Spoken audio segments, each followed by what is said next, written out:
어서 오세요. 네, 안녕하십니까. 생활 속의 유익한 뉴스와 정보를 콕 집어서 세세하게 전달해드리는 뉴스 읽어주는 남자 유익남 김두식 아나운서입니다. 네, 자, 첫 번째 뉴스는 어떤 건가요? 네, 더불어민주당 이낙연 대표가 오늘 당대표 직에서 내려왔습니다. 선출된 지 7개월이 되지 않아 임기 2년을 채우지는 못했는데요. 차기 대권 주자는 대선 1년 전까지 당권을 겸임할 수 없다는 민주당 당헌으로 인해 오늘 사임했습니다. 이 대표는 자신의 SNS에 앞으로 대한민국의 발전을 위해 어디에서 무엇을 하든 그 역할과 책임을 다하겠다며 앞으로 본격적으로 대권 레이스에 나설 것을 시사했습니다. 네, 당대표로 있으면서 이런 성과들도 SNS를 통해서 좀 홍보 아닌 홍보를 했죠? 그렇습니다. 네. 공수처 설치, 검경개혁, 그리고 중대재해처벌법, 공정경제 3법, 특히 5.18 민주화운동 3법 등 우리 사회의 수권 현안 사업들을 법제화해냈다며 집권 여당 대표로서 자신의 추진력과 리더십을 강조했습니다. 네, 하지만 요즘 이낙연 대표의 지지율이 이제 좋지는 않은 상황인 것 같아요. 맞습니다. 지난해 총선 전후로 40%가 넘나드는 그 지지율을 기록했던 이낙연 대표는 현재 반토막이 넘게 지지율이 떨어져 있습니다. 지난 5일 TBS 의뢰로 한국사회여론연구소가 실시한 여론조사 결과에 따르면 윤석열 전 검찰총장이 32.4%, 이재명 경기도지사가 24.1%, 이낙연 대표는 14.9%를 기록하고 있는데요. 때문에 이낙연 대표는 무던한 관리자 이미지를 벗어날 수 있는 지지율 상승 보완이 필요하다는 지적이 나오고 있습니다. 때문에 다음 달 재보선이 있잖아요. 네. 반드시 특히 서울에서 민주당의 승리를 이뤄내고 그리고 이낙연 대표가 요즘에 신복지제도를 밀고 있는데 이 제도에 대해서 국민들께 좀 더 구체적이고 그리고 선명하게 그 제도를 설명해야 지지율이 올라갈 것이라는 지적이 나오고 있습니다. 네. 자, 두 번째 뉴스 전해주실까요? 네, 전국에서 코로나19 백신을 접종한 뒤 사망했다는 신고가 11건이 접수가 됐습니다. 하지만 정부는 이 중에 8건은 백신과 관련이 없다는 결론을 내렸습니다. 네, 근데 조금 구체적인 근거가 필요한 상황이긴 해요, 지금 상황이.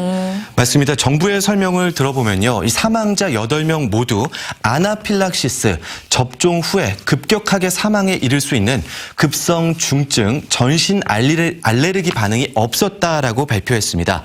또 사망자와 같은 날 같은 장소에서 또 같은 제조 번호의 백신을 맞았던 이들이 모두 중증 이상 반응이 없었다고 설명했습니다. 그러니까 백신 자체에는 문제가 없었다는 설명입니다. 또 숨진 8명 모두 고혈압, 심혈관계 질환 등 기저질환이 있는 요양병원 입소자들이었다고 밝혔습니다. 그것은 바로 이 백신 자체에는 문제가 없고 또 백신 접종을 중단할 만한 사안이 아니라는 설명입니다. 네. 자, 그럼에도 불구하고 백신 접종 중에 이런 일이 생겼기 때문에 불안감이 조성되는 건 사실입니다. 네. 관련해서 저희가 관계자를 연결해서 궁금한 점을 좀 저희가 물어보도록 하겠습니다. 화상으로 지금 연결이 좀 돼 있는데요. 광주시 감염병 관리과의 송혜자 과장 화상으로 연결하도록 하겠습니다. 과장님? 네, 안녕하세요. 네. 송혜자입니다. 우리 지역 같은 경우에는 1차 접종 대상자 가운데 몇 명이나 접종을 했고 접종률은 어느 정도 되는 건가요? 예, 우리 광주시는 오늘 현재 접종 대상자가 28,186명입니다. 이 중에 17,804명이 접종을 해서요. 한 61% 정도 지금 접종률을 보이고 있고요. 현재까지 순조롭게 진행되고 있습니다. 네, 근데 현재 언론에서 이 중증 이상 반응 또 사망 사례까지 보도가 되고 있는데 광주 같은 경우는 이 같은 사례가 없지 않았나요? 네, 아직까지는 발생을 하진 않았고요. 우리 시는 지난 2월 26일부터 접종을 시작을 해서 지금 한 106건의 이상 반응 신고 사례는 있습니다. 그런데 이 사례가 단순하게 발열이나 근육통 또는 국소 알러지 반응을 보이는 경증 사례입니다.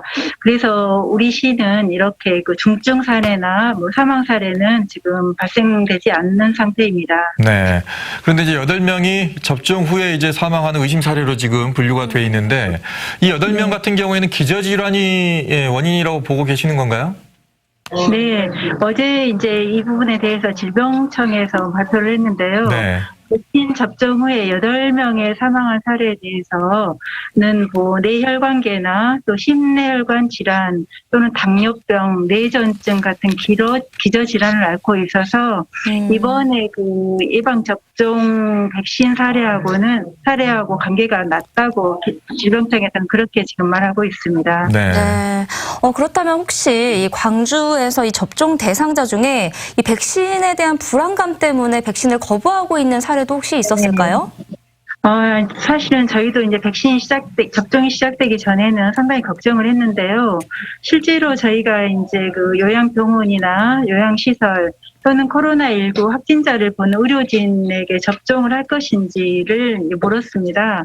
그때 동의율이 우리 시 같은 경우는 94.7% 굉장히 높게 나타났고요. 네. 실제로 이제 접종 현장에서도 별 차질 없고 마찰 없이 지금 진행이 되고 있는 그런 상황입니다. 네. 백신 접종을 하고 있는 지금 상황인데 거기에는 지금 순조롭게 되고 있다는 말씀이세요. 네.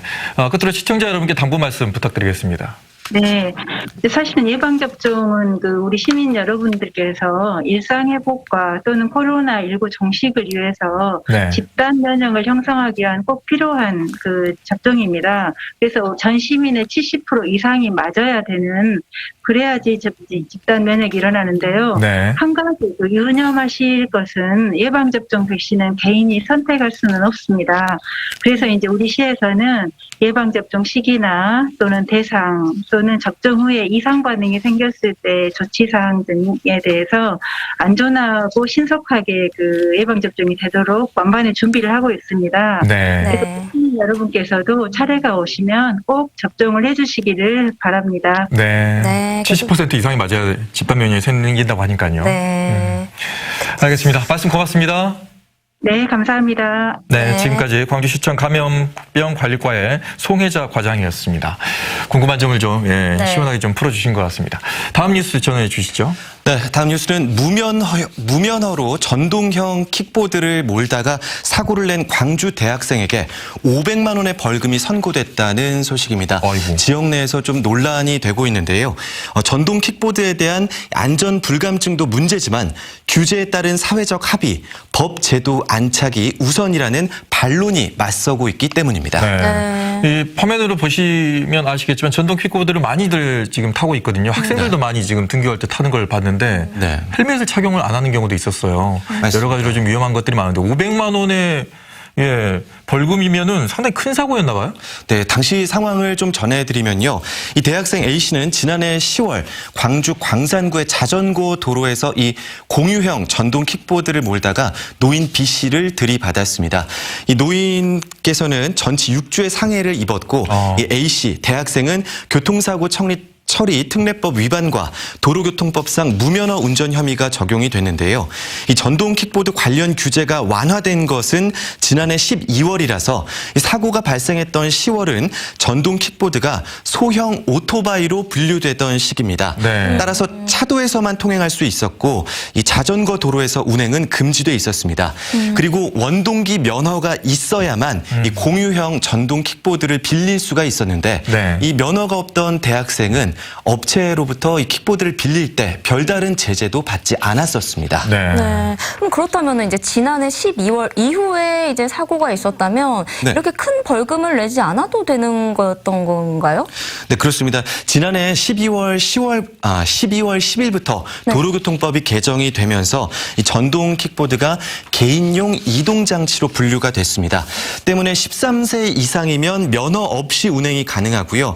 이 공유형 전동 킥보드는 만 16세 이상 원동기 면허가 있는 사람만 가능합니다. 좀 헷갈리시죠? 네. 네. 그런데 또 안전 문제가 계속 발생을 하니까 네. 올해 5월부터는 만 13세 이상부터 원동기 면허가 있어야만 운행이 가능하게 했습니다. 네. 그리고 헬멧 착용도 맞아요. 권고사항으로 놔뒀습니다. 네. 이렇게 제도가 오락가락 바뀌다 보니까 헷갈린다는 지적이 나오고 있습니다. 네. 맞아요. 이게 쓰기는 정말 편리해요. 편리하긴 한데 이 안전이라든가 또 법 같은 것을 조금 완벽하게 해놓고 나서 이거 사용해야 되지 않았나라는 생각이 드는데 안전과 지금 직결이 되기 때문이거든요.